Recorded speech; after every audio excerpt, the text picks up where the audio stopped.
In this video, I'll show you step by step what I do to create a vision board using old magazines, or in this case, new ones. How's it going, Reinventors? I'm Amelia. This is Reinventing You, the channel where you can be inspired to take your own reinventing journey. I want you to live a life of joy, fulfillment, and purpose. So this channel is all about reinventing yourself. I post twice a week. I would love it if you would subscribe to this channel, and don't forget, give me a thumbs up. Now, I've done videos on making a vision board before. This time, I'm basically showing you the whole thing from beginning to end so that I'll be going through every single step. First thing is protect your surface, and I have a pad especially made for our dining room table. And then, of course, you need some magazines and a pair of scissors and some kind of paper. I use construction paper to put your desired vision board on. I chose this yellow because it seemed like a hopeful and bright color to use. And of course, you've got to have some tunes to play. I've chosen our Christmas iPod to use. I know, Christmas iPod, it's kind of old school, but we have over 10,000 songs on it. Yes, all Christmas music. And of course, you need some kind of beverage. I'm drinking tea. I think this is maybe chai. I can't remember actually what I chose at the time, in my Christmas mug.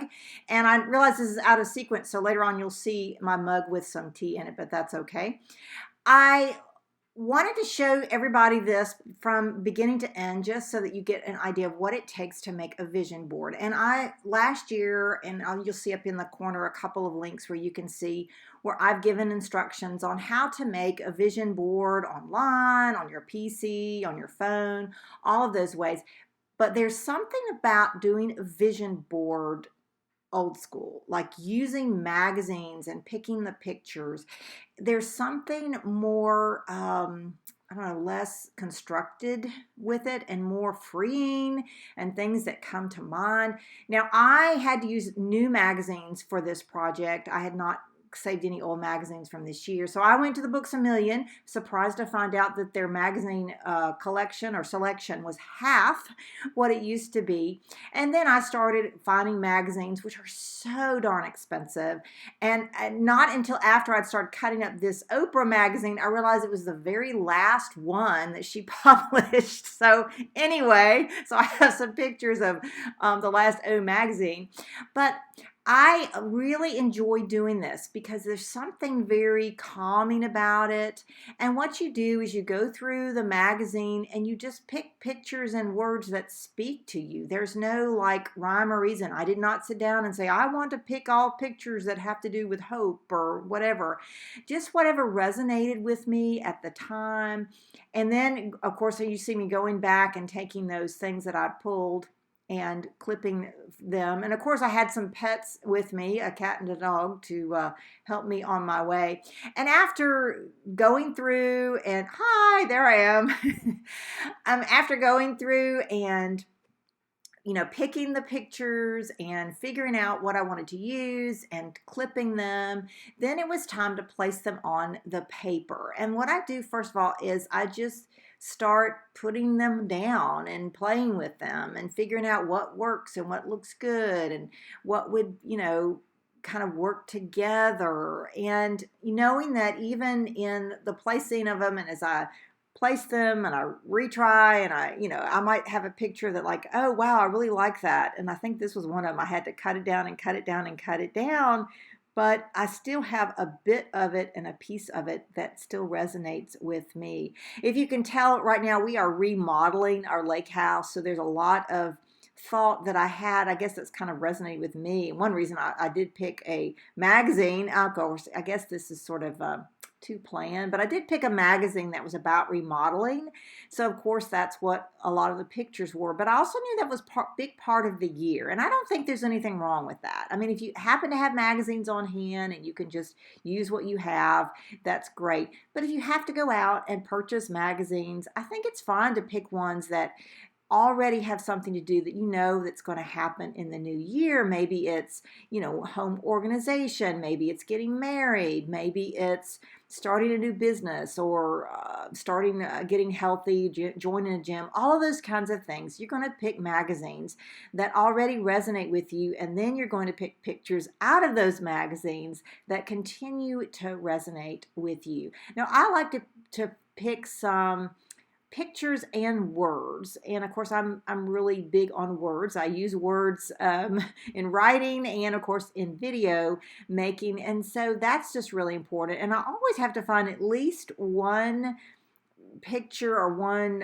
number sequence of the year, and I got lucky. I got a 2021 in one of the magazines, but sometimes in years past I've had to really search for numbers and kind of cobble something together. It kind of looks like a kidnapper's ransom note or something, but this whole process was just a lot of fun, because it was really good to kind of, I don't know, narrow my focus, maybe part of it, and just sit back and think about the year. And there were things that I had to kind of say, okay, I can't use that, I can't use that. And that's okay too.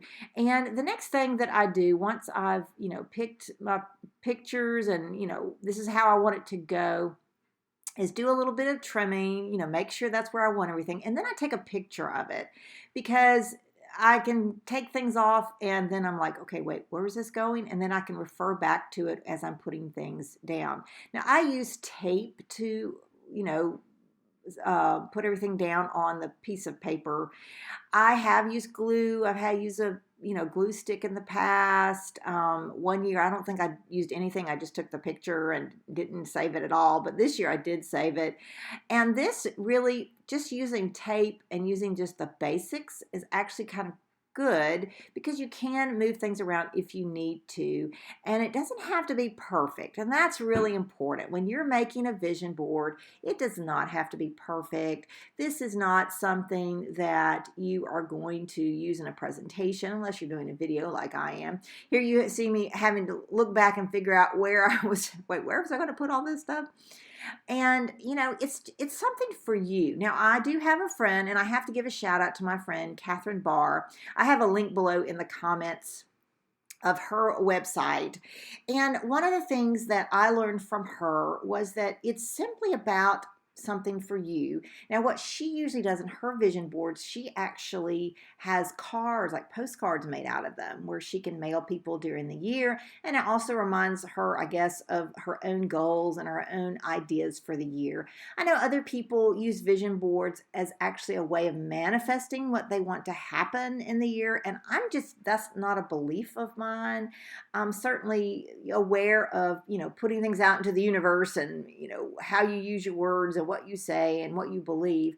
But I really feel like a vision board is more a guide to what you want to happen in the year, a reminder of your priorities, a way to structure your thinking for the year. And for me, that's real important at the first of the year, because that kind of gives me a way to say, okay, this is my vision for the year. This is where I want to be headed. It doesn't mean it has to happen exactly the way it looks like in the pictures, or this isn't, if I don't follow through on everything that happens in the vision board, then that's okay too. Now, I'm going to have to be honest with you that last year, 2020, yes, I did not actually do a vision board. I know I did one on my phone, I think it was, for the purposes of the video, but it wasn't one I really cared for too much. I kept saying, oh, I'll just go ahead and do one. I'll do one.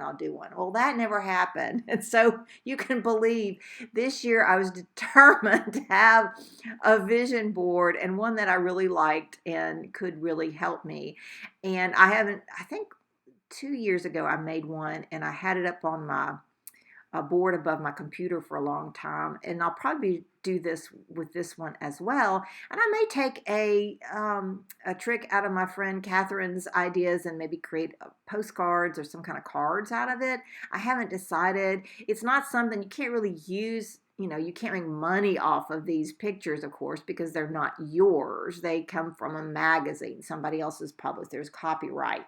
But if you put them together in a way that speaks to you and you use it just simply to reach out to others and make connections, then I don't think there's anything wrong with that, as long as you recognize that the actual pictures themselves were not your creation. Now, putting them together, yes, that is your creation, but the actual pictures are not yours.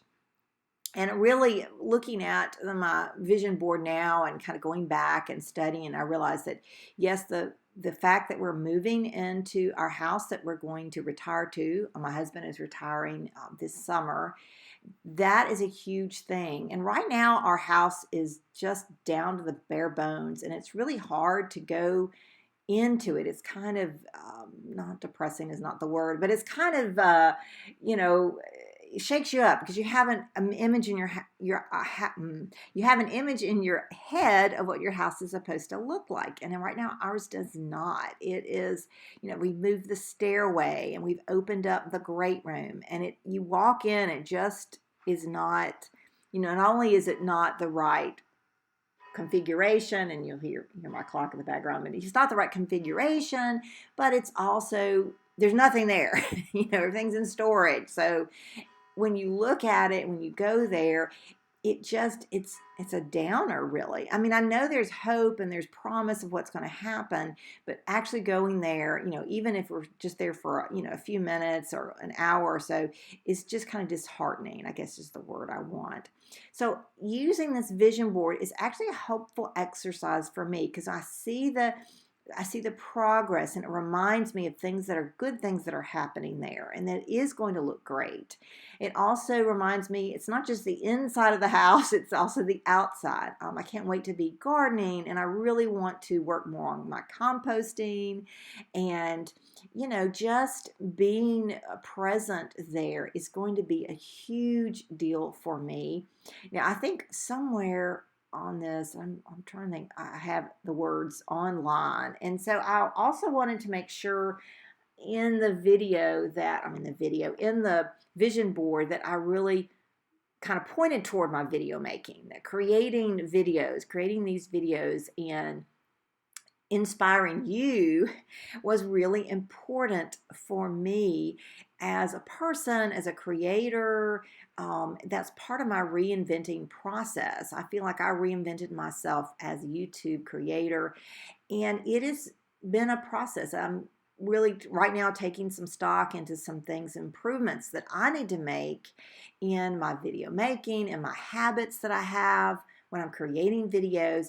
And so part of my vision board making, when I was doing all this, I was thinking about these things. These were things that were mulling over in my head. So it wasn't just being artistic. It was also a time to really think about what is important for me this year. How can I focus on these things and do a good job in that? And how do these things give me joy? And how do they all come together? Because, there's these different elements. There's joy, there's online, there's remodeling, there's gardening, there's a connection with other people. I made sure I had a face, and I picked a face that I really resonated with. It's something that I really like. Oh, I like the look on her face. That's how I want to feel this year. Now, one of the things that's real important to do, I feel, is to trim your vision board. And sometimes I have cut things off, but like I said before, this is not this is not a model in perfection. But I just like to make I like to make it a little neater. And here I am comparing my picture with the actual thing, which I discovered wasn't quite the same. But then I took a picture of the vision board. I wanted to make sure that I showed you guys what the finished product looked like. And speaking of the finished product, when you get done with your vision board, it is time to clean up. I feel like I'm talking to 13-year-olds, but anyway, one of the processes is just being able to look at it and say, oh, I've done it. And then other is, oh, look, I've cleaned up. Don't forget to recycle your magazines and your magazine scraps. Well, there it is, folks. My 2021 vision board. I enjoyed making this. It probably took me about a couple of hours, maybe 2.5 hours, along with the shopping for the magazines. And here's the finished product. You can see some details that I may not have shown on the video while I was making it. I'm glad that I did one this year. I hope that you have a great new year and that your vision board is an inspiration for you. If you haven't yet, please subscribe. Don't forget to comment below. Let me know if you're doing a vision board this year, and if you're doing it online or if you're doing it with magazines, just let me know. And I can't wait to see you in the next one. Happy New Year.